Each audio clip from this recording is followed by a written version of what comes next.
Perfect. Excuse me, I had a little issue, but I'm there. Welcome everybody to this webinar in the preparation for next week's conference, the last one in this row, I think. It is my pleasure to chair this and to welcome you for the next hour or so here to discuss a question of utmost importance. Climate change is a time for a global democracy is the question that we are going to discuss today. And some of you know the drill. Probably we'll have introductions first by Francesco Grillo and by Arnstein Aassve, Professor Aassve from the Bocconi University. We will then start a discussion with two discussants, with Maja, Groff and Sharmini, Peries, who will set us up for what we're going to expect next week at the conference. And then we pass over to three students, Andrea, Davide, Carrara, and Marco de Benedictis, who have a sort of a factory report for us, of workshop report from the academic workshop as they're preparing a paper towards the conference. So with no further ado, I would like to invite Francesco Grillo, the director of the Vision think tank, to set us up for this discussion. Francesco, the floor is yours. Thank you very much, Florian. I just discovered that I have 2 minutes, so I need to be really very quick. I will give you a little bit of overview of the entire Dolomite conference, and I would ask Clara to possibly project this very single slide that I wanna share with you. Here we are. As you know, the Dolomite conference is very big, probably too big for vision. It's really like a monster that we are trying to tame. It's a 4 days affair with 11 plenary sessions and problem-solving groups, 4 problem-solving groups. But after all, probably these are the very main big sort of question that we are trying to provide, you know, some partial answer. Number one, the very big ESG sort of debate. Can we make the mechanism to steer firms towards a more sustainable business decision, but more effective, so to avoid greenwashing and lessly bureaucratic, so to avoid for especially small firms to die out of bureaucracy. There is another big question for especially for bank. Which are the mechanisms that can turn the cost, the idea that the energy transition has got a cost, into an investment, which also means to find a way to sort of monetize the medium or long-term return of such an investment in something so that we can finance the transition now. There is a very big question that Maja is expert of. Is there a way to make international decision-making both more efficient and inclusive? This is quite fun or sad, but international organization decision-making today is both very, very slow and very little inclusive, which is a sort of paradox of democracy, quote-unquote democracy. And number 4, how can we make the sustainable development agenda popular again? Probably in the last 1 year, the entire agenda has lost political steam without a probably. It is a certainty, in Europe especially. And this is absolutely key into the reflection of the Dolomite conference this year. We have some ideas in the concept paper that you may read, and we are very eager to have your feedback. And this very point leads us to what is probably the most important of the question, according to me. This is my feeling, that is democracy. So your very 3 big question of the big question. which are probably the very precondition that we are looking for to make some advancement. So having said that, I would leave it to Arnstein to tell us a little bit what did you think. Thank you so much.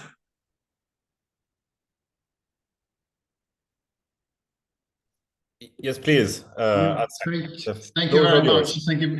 Thank you very much to everyone and to Francesco, to Vision Think Tank to organize and the effort to do the conference in Trento next week. It's been a pleasure to work together with Marco, Andrea, and Davide on this concept note. And I'm going to give you, let's say, the introduction and the thoughts that we made in terms of putting this together, and also the kind of principles that underlies it. And it's perhaps one way to start is to think about the fact that at the European Commission, they have a vice president for democracy and demography. And some will claim that those two things are separate, but it is not. And I think one of the things we are arguing in this concept note is that we do need to keep these things together in order to understand how demographic change is going to have also an impact on democracy, which is kind of fundamental when we think about scalability of democracy into the global arena. And the more, if I start with demography, what we are kind of thinking about here is the aging population. And this is a well-known phenomenon that is ongoing, and it's happening in most countries, even to some extent, even countries that are still at the low level of economic development. But it does have a clear link with democracy, because with aging population, what's going to happen is that the electorate is also changing. So you will have, relatively speaking, a higher proportion of older people and ever smaller proportion of part of younger people. And we've seen, of course, what's happened in recent years with the Greta Thunberg. The young people are really raising their voice. And one of the arguments they are making is that the politicians are taking away our future. And if you think about this in a quite concrete way, you could argue that that is indeed true. I mean, young people, if you think about how many years they have left to live, that is a lot more than those who are of the older part of the population. And sometimes this has dramatic impact and effect. So if you think about the Brexit referendum, and if you went back and you reweighted the votes according to remaining life expectancy that the voters have, the turnout or the conclusion of the vote would have been the opposite. So this really does matter. And I think what we've been thinking about in this concept note is then to what extent would one be able or willing to tweak the democratic principle of thinking about giving a stronger voice to those who are younger, who presumably are going to face a longer, let's say, a life course being exposed to climate change. And then the other step in this is to think about the international organizations, which are the ones, and Francesco points out, of course, one of the big problems is that things are taking time. But we could nevertheless think about, would it make sense to make tweaks there as well? So in international organization, you would think about one country, one vote. But if you look across countries, you are going to see that the age structure of these countries vary in an incredible way. So you have some countries, particularly in sub-Saharan African countries, where the age structure is such that you have a large proportion of young people and a lot less elderly people. And it turns out that this is correlated with their economic development.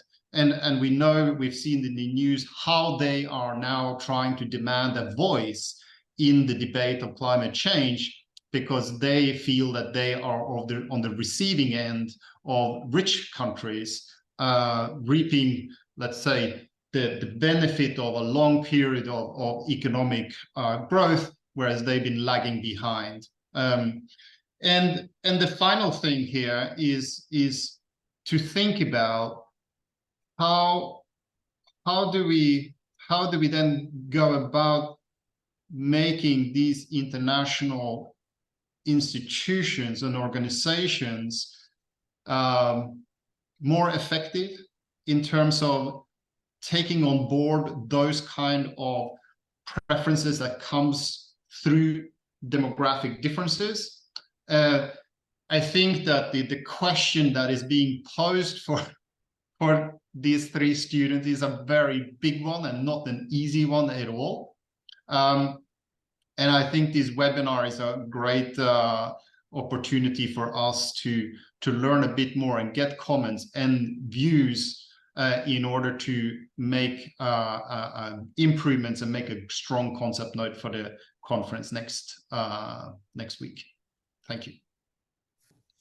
Thank you very much. Indeed, a lot of impulses and a lot to think about for us here in the next 45 minutes or so, but also for the three students who have to turn it into, or you might have, who have to turn it into a concept note within a week only.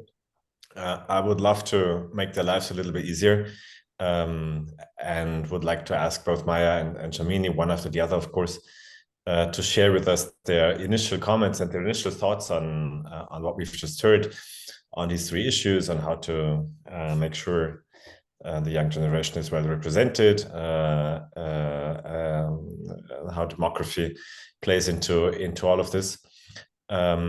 And then, of course, we would like to hear from the students afterwards, and not to forget, and I forgot probably to mention it, we would be very keen to hear from everybody here on the call on this webinar, their thoughts and their comments and their questions to the speakers here on the panel. So put them into the chat, and we will make sure we'll see them, and we get a discussion, a virtual discussion here on this webinar. But first, Maja, would you like to kick the discussion off and share a few thoughts with us, please? Yeah, absolutely. Thanks, Florian, and thanks, everyone. Great to be here with you on this really important topic. So I'll share some framing thoughts for discussion. Really looking forward to the discussion, primarily from my international law, international organization perspective, which I think a lot of it is relevant to all the layers of governance, regional, national, local even. So I'll just give some thoughts in terms of the framing questions for the webinar. So firstly, is it time for global democracy? And I would say, yes, it's overdue, very much overdue, improving our international mechanisms for more representation and democratic legitimacy of the international system. And this is well diagnosed in the literature, the phenomenon of executive multilateralism at international organizations where, civil servants or the Foreign Service represents countries rather than more directly representative bodies and officials. And scholars like Richard Falk have also noted, while there has been a huge acceleration, of course, in economic and financial globalization with a lot of forward movement there, also on the institutional level, there hasn't been a keeping pace with really improving our key and core institutions in terms of democratization and really on the social and, again, democracy representative side, making those shifts at a parallel speed. And indeed, the UN Charter itself begins "We the Peoples," and it was supposed to be amended within 10 years of adoption in 1945. That comprehensive review has never happened. So again, we have this disjunction, I would say, with core institutions at the international level. And then we now have the climate crisis, which is indeed not just climate, but a planetary boundary crisis. We have biodiversity, the mass extinction that we might be actually in the process of, and then the other planetary boundaries. The most recent science has shown we've overstepped 6 of 9 of the planetary boundaries. So again, this fundamentally affects the vital interests of all peoples of the world and future generations more acutely. And we're just not seeing these representative bodies yet. So in terms of the second question, is there a way to construct global mechanisms? I'll just mention briefly a few different proposals, and I think there are some good leading proposals out there. First, just reference a book I wrote with co-authors. I'll put it in the chat, and it's available for free on the Cambridge University Press website, and we made it available open access, indeed, to foster discussion around these important issues. And in the book, I mean, we really talk about what could the next generation international architecture look like in accordance, in harmony with modern standards of governance legitimacy, because it is so outdated.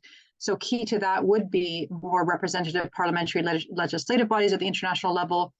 We propose a form of parliamentary supremacy at the international level at some point, but in the meantime, interim also like an advisory body could be established very quickly to the UN General Assembly, as well as a standing civil society body, which would be have like comprehensive subject matter concern at the UN, which would build on a lot of the very extraordinary steps forward in UN and international processes where there is now healthy and robust civil society engagement, even though that doesn't translate into decision-making powers.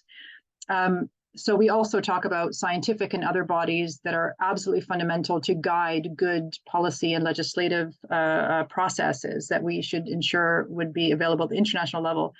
And I'll put in the chat also a really excellent current campaign by Democracy Without Borders and some major environmental groups are supporting it for, as we suggest, we drew a lot from these proposals for a UN Parliamentary Assembly to be established as soon as possible without charter reform to advise the General Assembly. And it could be a mix first of already elected national officials and then could be directly elected at some point and evolve into a general international parliament. And they have some other great proposals like an international civil society, envoy, UN, just under Secretary General, and also a World Citizens Initiative where citizens around the world could put items on the agenda for the international system. So it's a very concrete campaign that we can all support. And I just wanted to note also in this book and other articles I've written, international rule of law is fundamental to increasing the democratic legitimacy of the international order. You know, law should apply to all. Right now, we still have this very power-based, ad hoc, kind of competitive international order that is so dysfunctional and really not, a true governance system, and really not one that is capable of grappling with the major challenges that now confront us, including the planetary emergency. So, reforming the International Court of Justice, upgrading the UN human rights architecture. And we're currently also very concretely working on an international anti-corruption court, which now has some major country support already to tackle grand corruption at the international level, which is really about fundamentally protecting citizens around the world from leaders that do not have their best interests at heart. So just then to transition quickly to answer or a few thoughts on the last question, should these mechanisms provide or skew towards young generations? I think they in part should, and there should be like careful consideration of what kind of design features might be appropriate to ensure that there is a better representation of younger and future generations, but also with the caveat that we have to be mindful of other groups, underserved groups like Indigenous peoples, and current generations, vulnerable and current generations, like the small island developing states, and the vulnerable populations really across the world that will be, most hard hit by the effects of climate change. So I would say that we have to look at the various groups, and I think there are interesting models to look at in order to architect a next generation set of legislative bodies or mechanisms at the international level. So I think my time is very much up. I'll leave it there, but look forward to discussion, and I'll hand it over to Sharmini.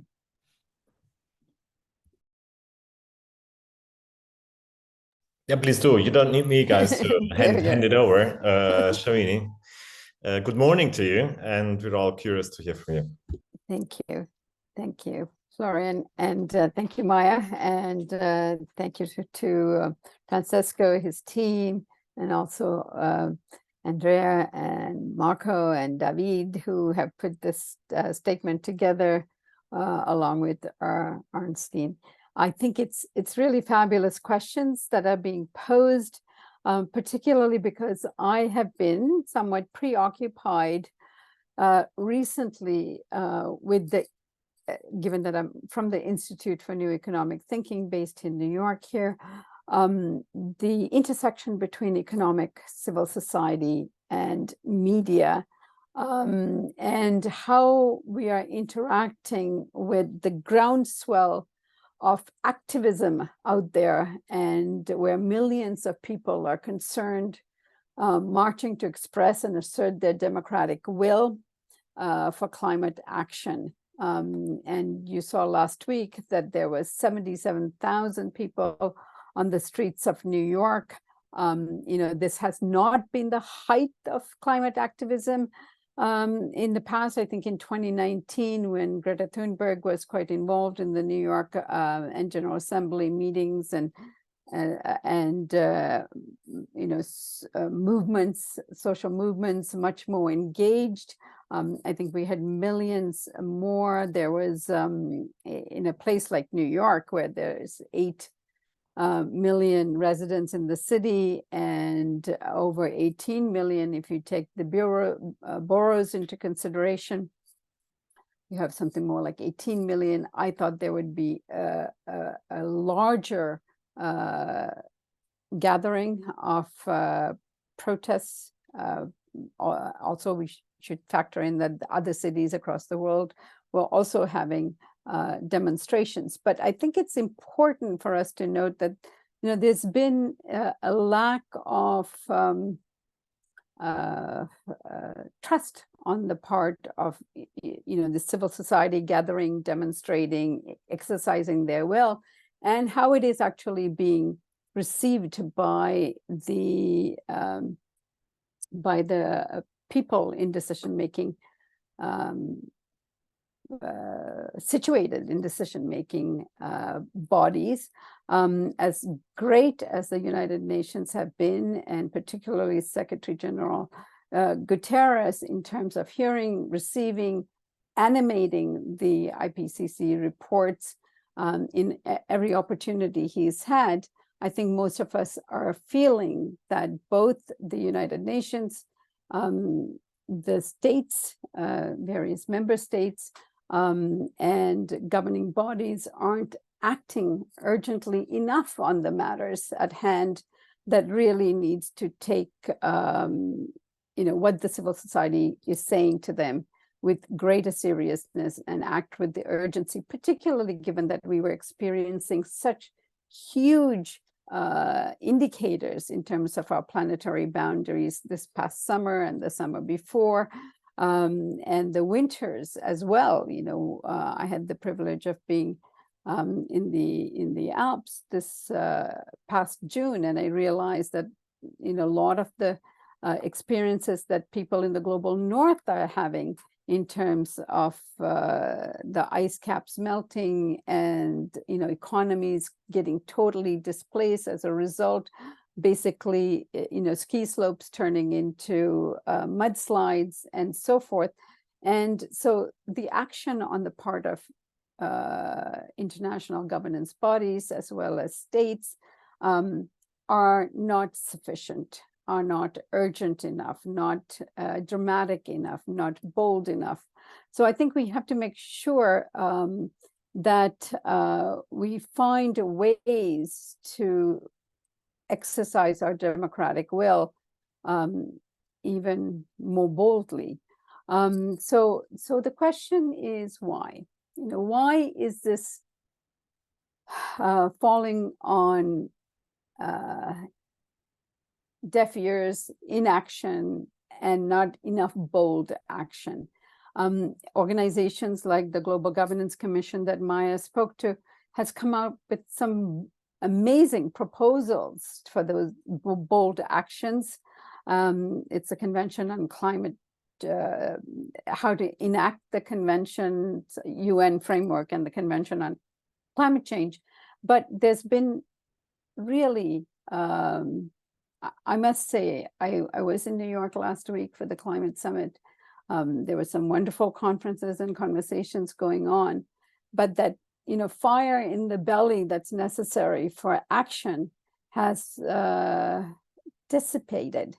And I would like to have a conversation about that particularly among the youth and the questions that are proposed here, largely because, there are,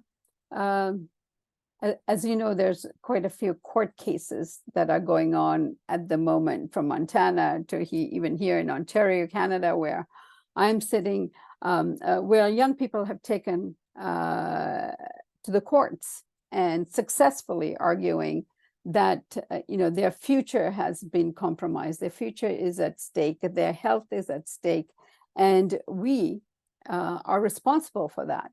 And in spite of the fact that places like Canada, which is known for its snow and, the global white north, was experiencing 900 fires in late June. And this is a fossil fuel country, that, its entire economy is based on that.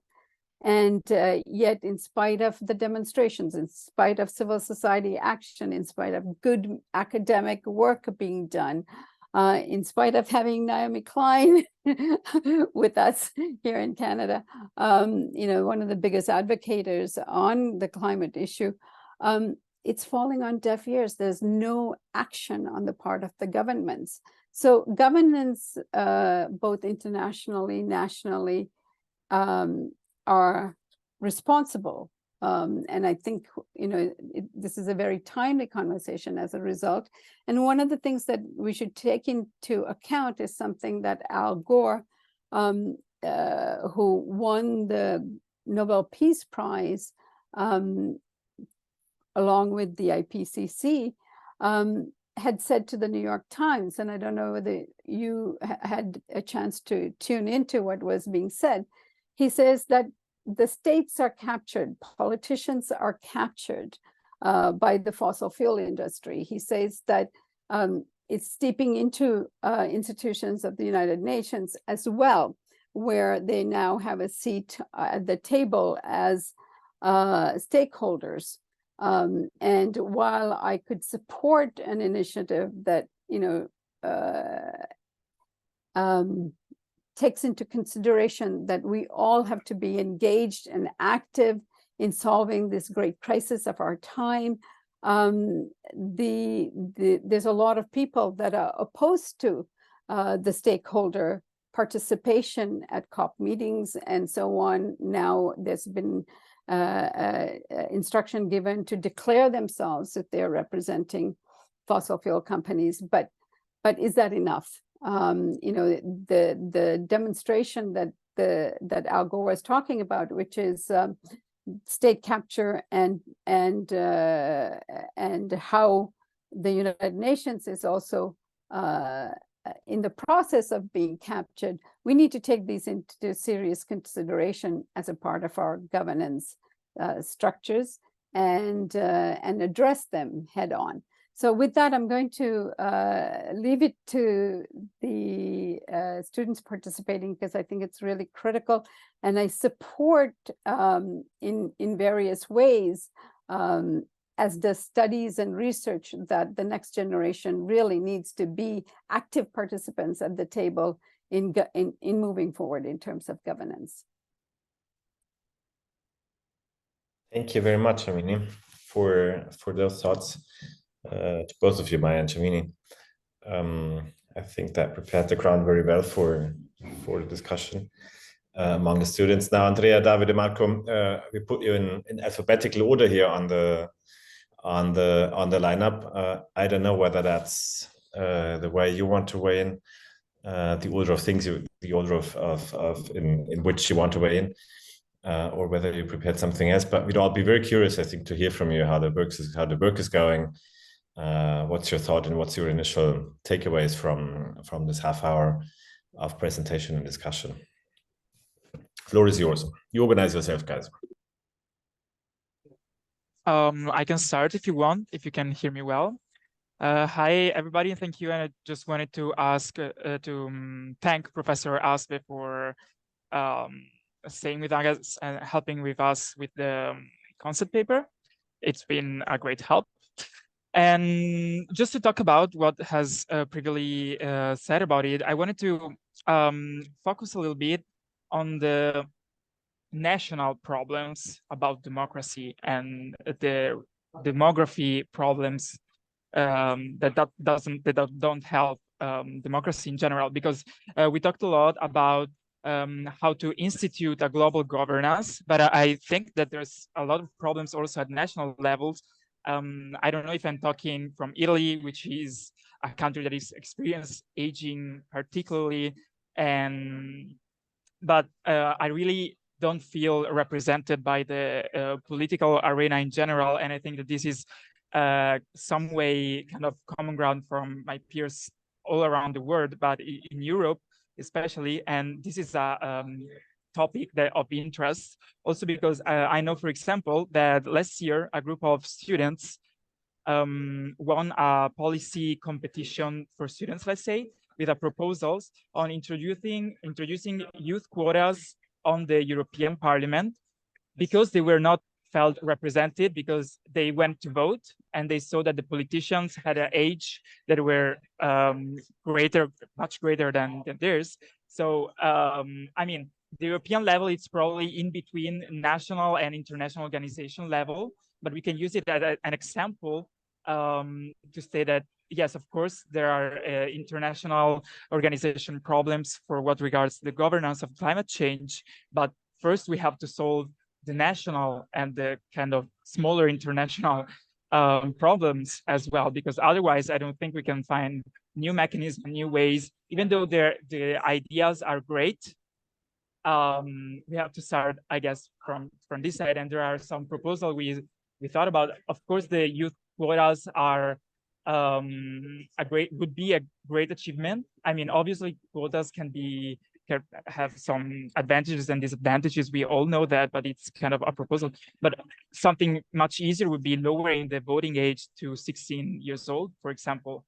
Or, I mean, we come from Italy, and we as students, that I was born in another city than which I'm studying, and during the elections I have to get back to my hometown because I cannot vote from the city I'm living in, and this is obviously represents a problem. In Italy, it's 5 million people that are in the same situation, and most of them are young people. So this is also something that could be done, that it's much easier to achieve. So it was just like to focusing a little bit on this side, and taking for granted what the professor and the other panelists said about the problem of aging and the political representation. I don't know if you have any thought about that.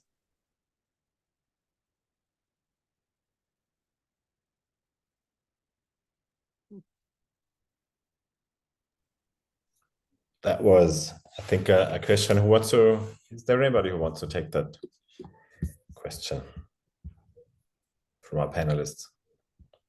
Sure, I can just thank you so much, Marco, for those thoughts. It's really fascinating to hear about this really concrete proposal about the youth quotas. That's extremely exciting, and or also other policy measures like lowering the voting age.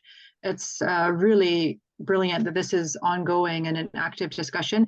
And just to validate and support what you said about the different levels, and I wouldn't say even one is first. The problems are so grave that in parallel we have to assist, support, transform national, regional, strengthen national, regional, like the EU, international, and they can synergize with each other.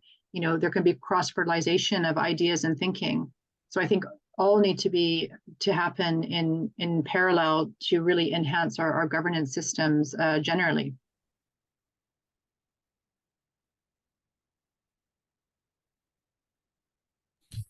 Thank you. Thank you, Maja.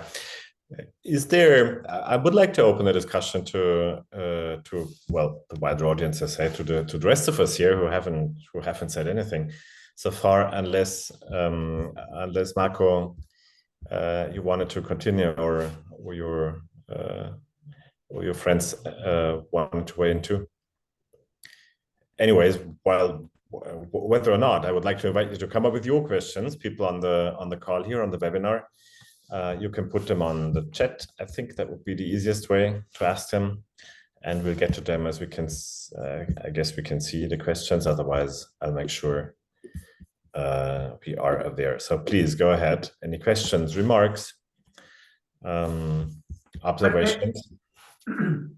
Francesco. Yeah, no, because I just received from Simone De Battisti, who is among our spectators, the results of a small survey that we did at Market Research on, basically we tested the thesis that young people are more worried than old people about climate change, and B, that women are more worried than men about climate change. And it looks like that from the research, both theses are confirmed. I cannot share the slides, but it is just now. So it's like a very strong confirmation of our thesis. This will be, by the way, one of the plenary session of the Dolomite conference, and just wanted to share this thing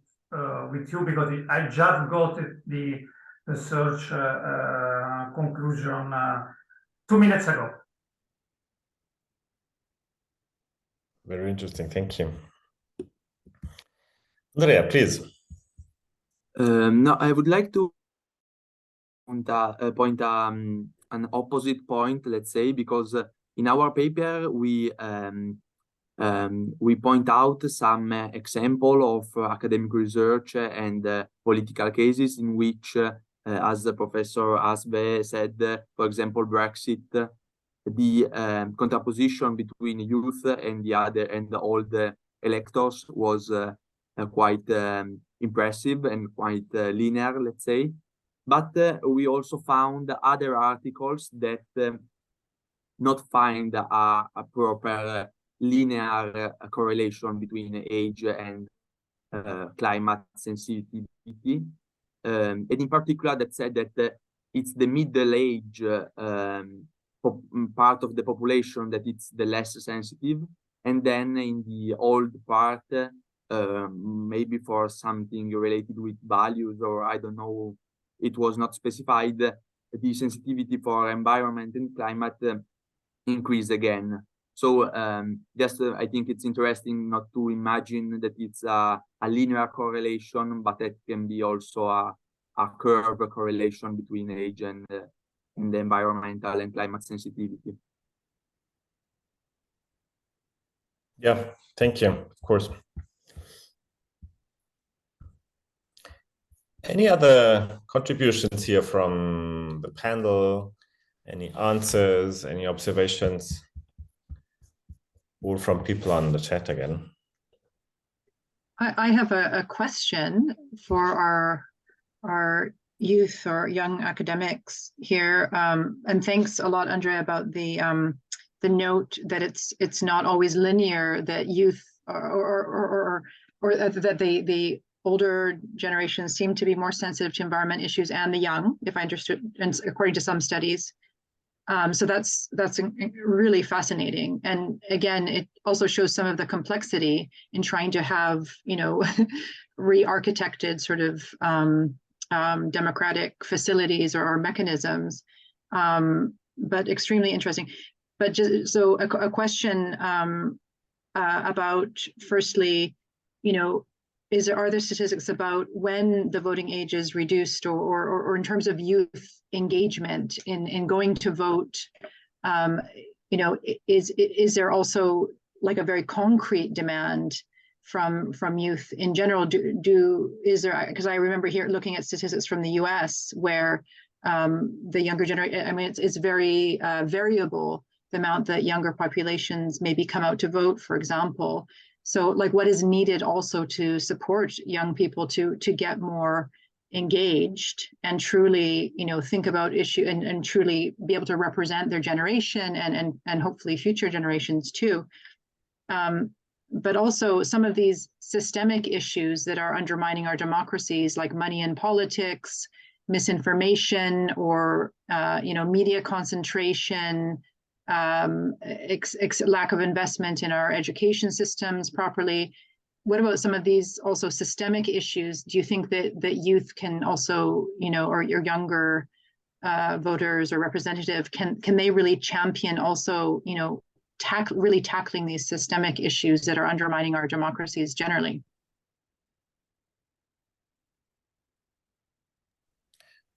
Who of you do you want to take this question? I will go for it. If you can hear me. Yes. I hope you do. Yes. So I don't feel perfectly entitled to speak for a whole generation, but what I feel personally is that young people do not feel represented in the current political system, probably because it's not meant for them. So it is in an aging country like Italy, where most people, like half of the people, I think, are above 45.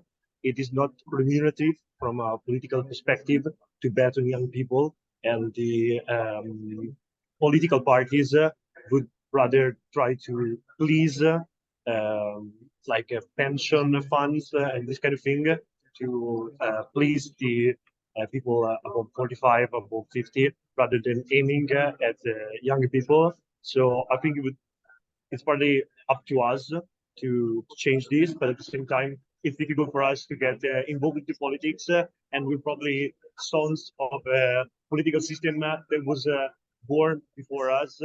So it's not really meant for us. So it's up for us to change it, I think. Arnstein, please. That was a plaidoyer for listening more to the youth, but I guess you're. Yeah, I don't a point on demography to make in an aging country like Italy. There might be a problem with pleasing. There might be, you know, it might be very clever for politicians to please the old generation because there's just more of them. Yeah, you know, that's the kind of the corollary of aging, in the sense that for them to be re-elected, and if there are more voters on the older part, then, you know, that's where they would channel their policies. I wanted to just add and follow up a little bit on what Davide said. I mean, one of the things that, so one thing is the age limits of things, you know, at what age are they being allowed onto the arena to vote? But the other thing that kind of matters in all of this is also how young people are being engaged in society. I think that is something that one has to also keep in mind here. One of the strongest predictors for political participation, for instance, is really that people have a job, they are employed, that they feel that they have a purpose in society. And if you look at the correlation between unemployment and voting, it is actually very, very strong.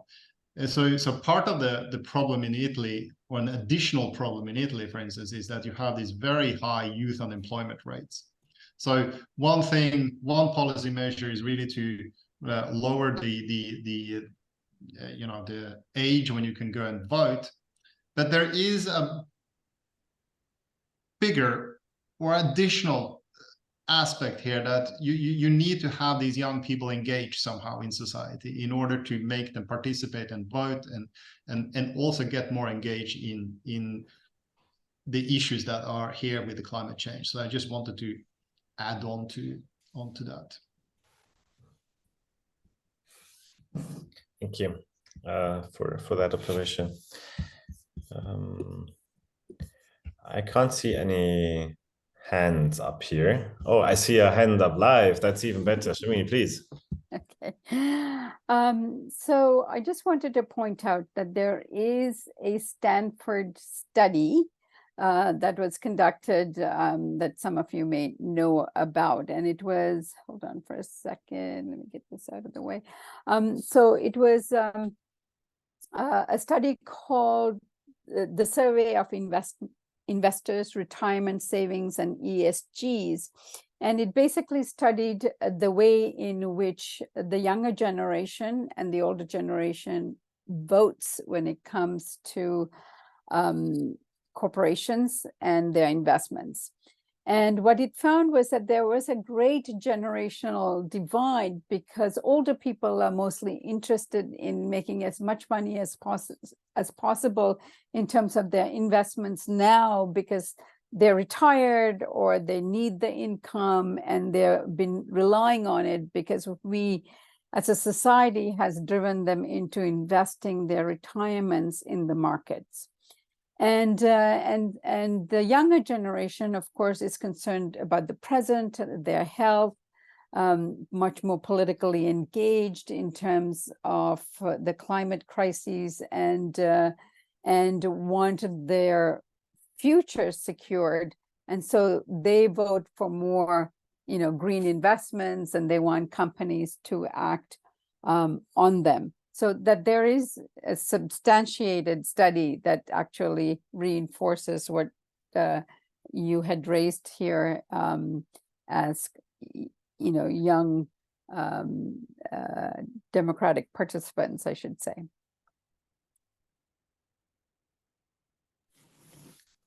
Thank you for that. Is there anything that people want to add to this?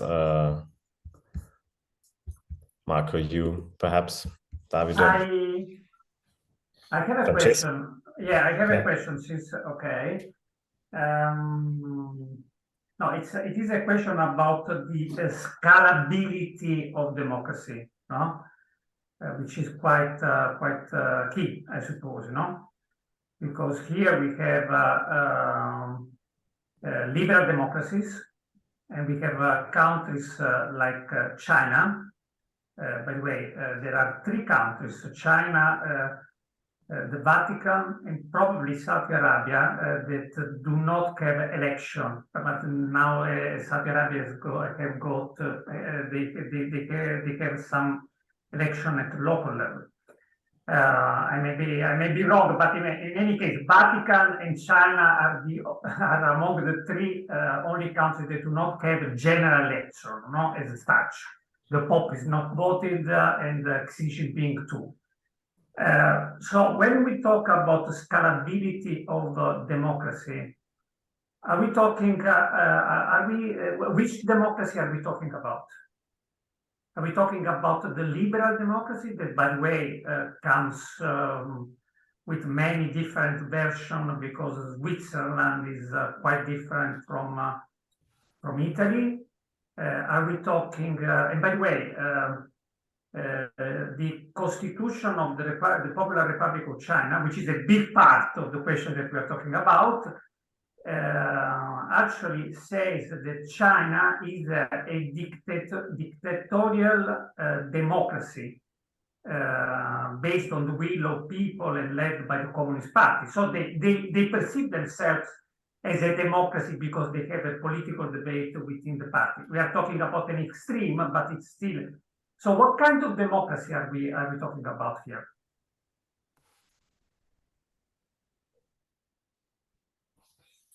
Passing on the question to the group. That's a good question. Can I pipe up about that? I think it's a really important question. But I mean, the handful of countries that you mentioned, though, Francesco, sort of shows that how widespread, notions of some sort of democracy are, and also there are some local elections, even in some of the countries you mentioned, and also, a sort of accountability to the population, as in China, the government there is very sensitive to people's needs and criticisms. But I think, especially in the West, we have to have, deeper reflections on what is the state of our current democracies that are supposed to be mature democracies, but are plagued with, really deep, money and politics, conflicts of interest, a type of corruption. It's a very bad problem, of course, and this short-termism, which I've talked to government or former government officials here in the Netherlands, for example, who said, oh, maybe the authoritarian system is better to deal with existential crises like climate change. So, I disagree with that, but we have to really think hard about where our democracies, as they currently are broken, and then, various models without falling prey to different bad faith actors who are saying, oh, we have a different model where it's, an abuse of power. But there are genuine, I think, different approaches. And, hyper-partisan politics is also a very bad problem. We see, of course, in the US how hyper-partisan politics is tearing the country apart, etc. Misinformation. In Canada, we had very, very strong public broadcasting and information, which really helped the democracy for many years. So for me, I think there has to be a really serious reflection about how to, make healthier societies that actually embody those values that are supposed to be core to democracy. Arnstein, please jump in if you would like. Yeah, just to follow up a little bit, I think I think for the time being, one might have to sort of split the problem in two. One is, of course, the issue of dealing with democracy for the different nation states, and the worrying part of that is that we see that there is sort of it's not going so well for democracy these days. You see a trend where some countries are moving towards more authoritarian rule. And so there is that concern, but I think in lack of better sort of global solutions that we can think about, I think at the global level, where you have the international organizations as actors, I think they need to think about how they make governance more effective and impose and maintain a healthy democratic system in order to get those decisions that one want. And it's not, and how that is done. I really appreciated Maja's input on this. This was very useful when you talked about these proposals that are made earlier. That's going to come very useful. But then another issue here is sort of about being bold, and sometimes we talked about that when we worked together with the group, Davide, Andrea, and Marco. And there are some examples around whereby important decisions are made and it works. I'm kind of thinking about gender quotas in company boards, which were sort of out of the blue introduced in my home country, Norway, and they were so heavily criticized at the time, but it worked. And there are many other of these interventions where you have to be bold. You might not get it right the first time around, but there is some. What I think is lacking a bit is that you need to have that unit, the kind of strength of a unit to sort of put some of these policies on the table. And as I said, they might not work perfectly the first time around, but there needs to be some kind of movement in that direction. That's my humble opinion. That's a very positive note to towards the end of this webinar. To say sometimes you just gotta try, and then maybe it doesn't. Maybe you fail the first time, but it works, like the women on quota, women on boards quota, like you know, lowering of voting age in some countries that we've seen that was out of questions until a very few years ago. And it's being, yeah, not widely and everywhere, but introduced somewhere in some places. So I think this is probably a way to go, and also a note to end the discussion on, as we probably convene, all of us convene next week in Trento, many of us at least. This will be a very useful discussion that we've had here, and a lot of input for the preparation of the conference, and for you guys to prepare the concept paper and the working paper, which we're all very curious about once you're completely done with your work. I thank all the discussants. I thank the people who introduced us to the issue. I thank Andrea and Davide and Marco for their work and for sharing their thoughts and the state of play with us. This was really a very good experience, I think, and a very we've had some very intriguing thoughts. So thank you, everybody. Thanks for convening the webinar, to Francesco and the team, and Clara and everybody from the Vision Think Tank, and looking very much forward to seeing you all very soon in live, in color, in Trento. Bye. Thank you so much. Thank you. Bye. Thanks. Thank you. Bye-bye. Bye. Thank you very much, everyone. Thank you. you. Bye-bye.